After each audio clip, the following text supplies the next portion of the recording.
Welcome friends, आज हम computer पे वीडियो सीरीज़ स्टार्ट करने जा रहे हैं। आज हमारी फर्स्ट वीडियो है कंप्यूटर पे। तो आज हम डिस्कस करेंगे introduction of computer, characters of computer, generations of computer and history of computer. ये 4 टॉपिक आपके यहाँ पर इसी वीडियो में आज क्लियर होने वाले हैं। सो हमारे साथ बने रहिए और चैनल को सब्सक्राइब भी कर दीजिए। तो सबसे पहले थोड़ा सा इम्पॉर्टेंट पॉइंट्स हम डिस्कस कर लेते हैं। सबसे पहले तो कंप्यूटर वर्ड जो है एक लैटिन लैंग्वेज से लिया गया है, कंप्यूटर वर्ड से लिया है जिसका मतलब है कैलकुलेट। ठीक है। इसके बाद हम बात करें फादर ऑफ कंप्यूटर जो है चार्ल्स बेबेज को कहते हैं। चार्ल्स बेबेज ने डिफरेंस इंजन 1822 में बनाया था। इसके बाद एनालिटिकल इंजन भी बनाया था 1833 में। तो इनको फादर ऑफ कंप्यूटर कहा जाता है। इसके बाद हम बात करें मॉडर्न फादर ऑफ कंप्यूटर जो है एलन ट्यूरिंग को कहा जाता है। The next is the first super computer, the first computer of India जो है, first computer of India Siddhartha है। And first super computer of India जो है वो परम 8000 है। Param 8000 first super computer of India. अब हम बात करते हैं करैक्टरिस्टिक्स ऑफ कंप्यूटर। सबसे पहला करैक्टर है यहाँ पर स्पीड का। तो जो इम्पॉर्टेंट पॉइंट एग्ज़ाम के लिए इम्पॉर्टेंट है, एमसीक्यू टाइप के क्वेश्चंस के लिए, तो वही मैं चीज़ आपको बताऊंगा। स्पीड में आपको याद रखना कि स्पीड जो कंप्यूटर की जो बहुत फास्ट है, और रेट ऑफ स्पीड जो है कंप्यूटर की वो मिलियंस ऑफ इंस्ट्रक्शन पर सेकंड में मेजर की जाती है, मिप्स में। ठीक है, ये आपने पहला पॉइंट याद रखना स्पीड्स का। जो कंप्यूटर के स्पीड जो होती है वो प्रोसेसिंग स्पीड वो मिप्स में मेजर की जाती है। मिप्स मीन्स मिलियंस ऑफ इंस्ट्रक्शंस पर सेकंड। एक्यूरेसी की जहाँ तक बात करें तो high degree of accuracy show करता है कंप्यूटर। स्टोरेज डिपेंड करता है कंप्यूटर का कि हार्ड डिस्क कैसी है, डिफरेंट स्टोरेज डिवाइसेस पे डिपेंड करता है। जो इंपॉर्टेंट पॉइंट्स करैक्टर्स में हैं वो सबसे पहला पॉइंट आपको याद रखना है, वो है वर्सलिटी। वर्सलिटी किसको कहते हैं? कंप्यूटर का एक करैक्टर है वर्सलिटी। वर्सलिटी का मतलब है सिंपली अगर मैं कहूँ तो multiple tasks at a time, at a same time, एक टाइम में बहुत सारे काम करना, ये कंप्यूटर की खासियत है। इसको वर्सलिटी कहते हैं। Okay, multiple tasking. The next is automation. Simple है, ऑटोमेटिक काम करता है कंप्यूटर। और नेक्स्ट इंपॉर्टेंट करेक्टर जो है आपका डिलीजेंस है। डिलीजेंस का मतलब है computer is free from tiredness and lack of concentration. Lack of concentration नहीं होती कंप्यूटर की, और कंप्यूटर थकता नहीं है। ठीक है, डिलीजेंस का मतलब कंप्यूटर थकता नहीं है। इसके बाद सेक्रेसी, ठीक है, computer high degree of secrecy show करता है, यानी पासवर्ड अगर आप जितना अच्छा रखोगे उतनी प्रोटेक्शन रहेगी। Next important character is reliability. Reliability का मतलब यहाँ पर बनता है कि मिस्टेक नहीं करता, एरर नहीं करता computer. Computer is errorless, errorless. ठीक है, एररलेस कंप्यूटर, ये बात आपने याद रखना। कंप्यूटर में एरर नहीं, जब तक हम इनपुट सही देंगे तो आउटपुट भी सही आएगी। तो ये पूछा जाता है गीगो, गीगो किससे कंसर्न है? गीगो रिलायबिलिटी करेक्टर से कंसर्न है। GIGO means garbage in garbage out. ठीक है, तो ये था प्लेन प्लग, बहुत सिंपल है। तो आपको एक्चुअली में यहाँ पर मैं फालतू बात करूँगा नहीं, क्योंकि काम की बात करनी है। यहाँ पर स्पीड मिलियंस ऑफ इंस्ट्रक्शंस पर सेकंड में मेजर की जाती है। मैं इंपॉर्टेंट बात जो काम की है। वर्सलिटी जो है किसको कहते हैं? मल्टीटास्किंग को। कंप्यूटर का एक करेक्टर है वर्सलिटी, दैट इज मल्टीटास्किंग। उसके बाद हम बात करें डिलीजेंस, कहते हैं computer is free from tiredness, lack of concentration नहीं होता कंप्यूटर की। और रिलायबिलिटी किसको कहते हैं? कि कंप्यूटर एररलेस होता है, एरर नहीं करता। तो ये करेक्टर्स है। इसके बाद हम बात करने वाले हैं जनरेशन्स ऑफ कंप्यूटर की। कंप्यूटर जनरेशन में आज आपको बहुत सिंपली यहाँ पर याद कराने की कोशिश करूँगा। ठीक है, बारह आपने सुना होगा कंप्यूटर जनरेशन के बारे में, तो आज मैं आपको यहाँ पर बता रहा हूँ कि कंप्यूटर जनरेशन जो है वो सबको पता है, first second third fourth five generation of computer हैं। इसकी जो डेट है ये थोड़ी सी रफली आप याद रखो, 1942 से लेकर 1959 तक जो है फर्स्ट जनरेशन, फिर 59 से लेकर 65 सेकंड। तो इस तरह से आप आगे चलते जाएं। अगर चाहो तो याद रख सकते हो, इतना ज़्यादा इंपॉर्टेंट नहीं है, डेट का याद रखना। सबसे पहला पॉइंट है जो हार्डवेयर का। तो hardware, first generation vacuum tube, second generation आपका ट्रांजिस्टर, ठीक है, third generation ICs integrated circuit, fourth generation में वेरी लार्ज स्केल इंटीग्रेशन यानी माइक्रो प्रोसेसर, और फाइव जनरेशन में ultra large scale micro processor जो थे यूज़ हुए, वेरी लार्ज स्केल और अल्ट्रा लार्ज स्केल, 4 5। तो ये आपने सबसे पहले हार्डवेयर का याद रखना है, vacuum tube, transistor, integrated circuit, VLSI, ULSI. ठीक है, फर्स्ट जनरेशन का ये, फाइव जनरेशन का। इसके बाद आपने याद रखना स्पीड। ठीक है, स्पीड जो है मेजर होती है जनरेशन वाइज जो फर्स्ट जनरेशन के कंप्यूटर्स थी उनकी स्पीड माइक्रो सेकंड्स में थी, ठीक है, micro, M is micro. Second generation भी micro seconds. Third generation nano, nano seconds, ठीक है, nano second. Fourth generation pico second, PECO, pico second. And last में फिफ्थ जनरेशन की स्पीड जो थी वो फेंटो सेकंड थी, फेंटो।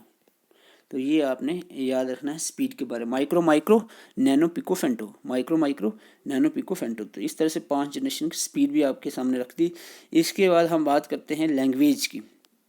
देखो करेक्टर्स में दो इंपॉर्टेंट करेक्टर इसके अलावा, एक तो हार्डवेयर का हो गया, एक स्पीड का, दो हो गए। इसके अलावा दो इंपॉर्टेंट करेक्टर आपको याद रखने हैं, वो है लैंग्वेज और प्रोसेसिंग। तो लैंग्वेज फर्स्ट जनरेशन में machine language, machine language first generation में मशीन लैंग्वेज यूज़ हुई। सेकंड जनरेशन में फोर्ट्रेन, कोबाल वगैरह, और ये हम इसको कहते हैं असेंबली लैंग्वेज, ठीक है, लिखा नहीं है यहाँ पर, असेंबली लैंग्वेज। फर्स्ट में मशीन, दूसरे में assembly.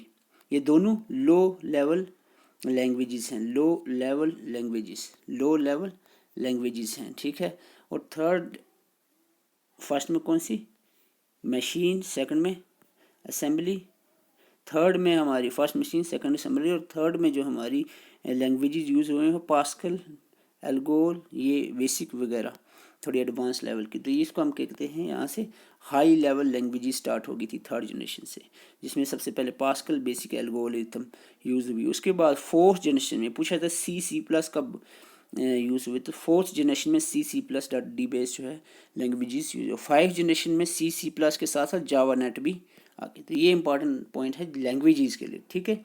Machine language, assembly language, ठीक है, ये दोनों क्या थी, low level languages. High level इसमें क्या है, पास्कल, बेसिक, एल्गोरिथम, ठीक है, इसमें C प्लस, और इसमें C प्लस के साथ जावा नेट, ठीक है, फाइव में जावा। तो ये तीनों जो थी ये हाई लेवल लैंग्वेजेस थी। आई होप लैंग्वेज पे आपको क्लियर हो गया।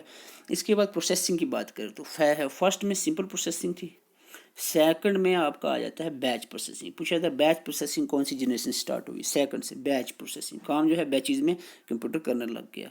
उसके बाद थर्ड में आपका आ गया था टाइम शेयरिंग, ठीक है, टाइम शेयरिंग। तो टाइम शेयरिंग जो है थर्ड में याद रखना, टाइम शेयरिंग।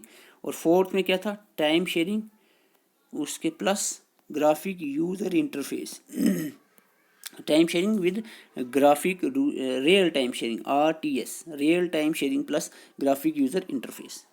तो क्या था इसमें आपको फिर से बता दूं, फर्स्ट जनरेशन में आपकी सिंपल प्रोसेसर, सेकंड जनरेशन में यहाँ पर बैच प्रोसेसिंग आ गया, थर्ड जनरेशन में आपका टाइम शेयरिंग आ गया, फोर्थ जनरेशन में real time sharing plus graphic user interface, और फाइव जनरेशन में आपका यहाँ पर आर्टिफिशियल इंटेलिजेंस आ गया।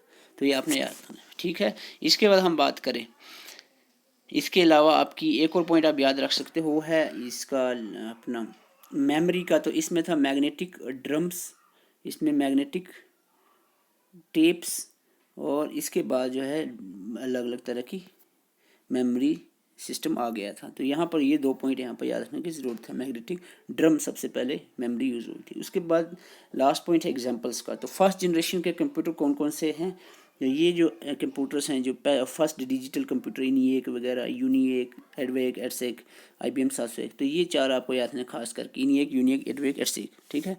इसके बाद जो है खास इतना याद रखने की कोई ज़रूरत नहीं। आपको ये पूछा जाता है फर्स्ट सुपर कंप्यूटर जो है वर्ल्ड का वो कौन सा है, क्रे फर्स्ट। तो ये फोर्थ जनरेशन में आया था। इसके अलावा और कुछ एग्जाम्पल में याद रखने की ज़रूरत नहीं है। Okay, so this is are about from generations of computer. Next हमारा है हिस्ट्री ऑफ कंप्यूटर, ठीक है। हिस्ट्री ऑफ कंप्यूटर की अगर हम बात करें तो सबसे पहले हमारा आता है अबेकस। 1602 इसकी डेट याद रखें, 1602 में अबेकस आया, चाइना ने ये इन्वेंट किया था।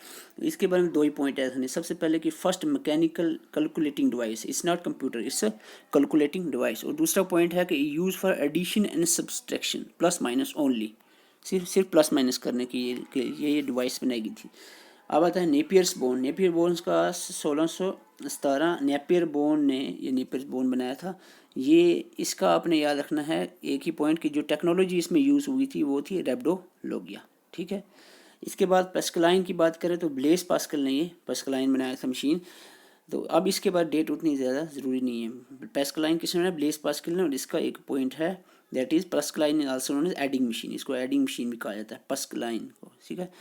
तो इसके बाद हम बात करें ये एडिशन सब्सट्रैक्शन ऑफ नंबर, यानी एडिशन सब्सट्रैक्शन नंबर परफॉर्म करता तो था, इसके साथ ये मल्टीप्लिकेशन भी करना शुरू हो गया था, मेंशन नहीं है यहाँ पर, तो ये कर रहा था। इसके बाद हम बात करें जैकवार्ड लूम्स की, तो जैकवार्ड मैरी जैकवार्ड ने ये डेवलप किया था, और पंच कार्ड जो है इसमें यूज़ हुए थे टेक्सटाइल इंडस्ट्रीज़ में, इतना इंपॉर्टेंट इसमें कुछ नहीं। एनालिटिकल इंजन जो है चार्ल्स बेबेज ने बनाया था, चार्ल्स बेबेज ने डिफरेंस इंजन भी बनाया था, मैं आपको बता चुका हूँ 1822 में डिफरेंस इंजन, और एनालिटिक इंजन 33 में बनाया था, ये 37 कुछ लोग बुक्स में कहते हैं, कुछ में 33 कहते हैं। तो इसके बाद हम बात करें टेबुलेटिंग मशीन जो है, ये पूछा जाता है कि टेबुलेटिंग मशीन किसने इन्वेंट की, तो हरमन होलीरेथ, टेबल में होल, ठीक है, टेबल में hole, tabulating Herman Hollerith, tabulating machine Herman Hollerith, ठीक है, टेबल में होल याद रखना। तो इसका और को मार्क 1 का हॉवार्ड आर्क, इनके सिर्फ साइंटिस्ट याद रखना है। एक को ये जो इनिएक है फर्स्ट, इसका एक इम्पॉर्टेंट पॉइंट है कि ये यहाँ पर लिखा होना चाहिए, ये फर्स्ट इलेक्ट्रॉनिक डिजिटल कंप्यूटर है ये, ठीक है। इससे पहले जो कंप्यूटर थे जो वो मैकेनिकल कंप्यूटर थे, ठीक है। अब फर्स्ट इलेक्ट्रॉनिक डिजिटल कंप्यूटर जो है इनिएक आ गया है 1946 में, और एक्कार्ड एंड मोशली, ठीक है, एक्कार्ड एंड मोशली ने ये इनिएक और एक और इनिएक के साथ साथ ये दोनों का साइंटिस्ट है, इनिएक और यूनिवेक, एक्कार्ड मोकली, ठीक है। इनिएक और यूनिवेक यूनिवर्सल, ये जो कैलकुलेटिंग डिवाइस है, या इसको कंप्यूटर कह सकते हैं। तो ये first general purpose electronic computer था, ठीक है। अगर पूछा जाए first general purpose electronic computer that is UNIVAC, अगर पूछा जाए first electronic computer that is ENIAC, ये फर्स्ट इलेक्ट्रॉनिक कंप्यूटर था, लेकिन जनरल पर्पस के लिए नहीं था, साइंटिफिक पर्पस के लिए था, वेदर प्रिडिक्शन वगैरह के लिए था, ठीक है। तो इसके बाद हम बात करें IBM 650 जो है, ये IBM कंपनी ने डेवलप किया था, ठीक है। इसके बाद हम कुछ इंपॉर्टेंट पॉइंट्स अभी ने अपने सुना, फर्स्ट जनरेशन के कुछ कंप्यूटर्स हैं, इनकी फुल फॉर्म भी पूछी जाती है, तो ये भी आप याद रख सकते हो। इनिएक जो फर्स्ट इलेक्ट्रॉनिक डिजिटल कंप्यूटर है, ठीक है। यूनिवैक जो है first general purpose electronic digital computer है, 2 पॉइंट याद रखना। इसके अलावा full form electronic numerical integration and computer, electronic numerical integration and computer, तो इसका है universal automatic computer, universal UNIVAC का है यूनिवर्सल ऑटोमेटिक कंप्यूटर, और एडवैक का है electronic discrete available automatic computer, और एडसैक का electronic delay storage automatic computer. तो इनके साइंटिस्ट में आपको इन दोनों को बता चुका हूँ, एक्कर्ड एंड मोशले, ठीक है। और एडवैक जो है इसको मॉरिस वॉक्स ने इन्वेंट किया था, आइडिया जॉन वॉन न्यूमैन का ही था। तो EDSAC is the first computer which provide storage, तो electronic delay storage automatic computer भी कहते हैं, और it is invented by John von Neumann. So students, this is all about this is all about from today's lecture। आज हमने computer की lecture series start की हुई है। फर्दर अगर आपको अच्छा लगता है तो हम कम टाइम में ज़्यादा से ज़्यादा इन्फॉर्मेशन शेयर करने की कोशिश कर रहे हैं, ठीक है। नहीं तो हम चाहते तो सिर्फ करैक्टर एक वीडियो में, अभी कितने 15 मिनट की वीडियो भी नहीं हुई है, इसमें सिर्फ करैक्टर ही डिस्कस हो सकते थे, तो लेकिन हम चाहते हैं ज़्यादा से ज़्यादा इन्फॉर्मेशन कम समय में आप तक पहुँचाई जाए। अगर आपको अच्छा लगा है तो सब्सक्राइब ज़रूर करें और बेल आइकन को दबाएँ ताकि आपको नोटिफिकेशन मिलती रहे। और डिस्क्रिप्शन में जाकर आप टेलीग्राम का जो चैनल है उसका लिंक दिया है, उसको भी आप ज्वाइन करें ताकि आपको इन चैनल जो वीडियोस आती हैं इनकी PDFs आपको प्रोवाइड की जाएं। Thank you for watching.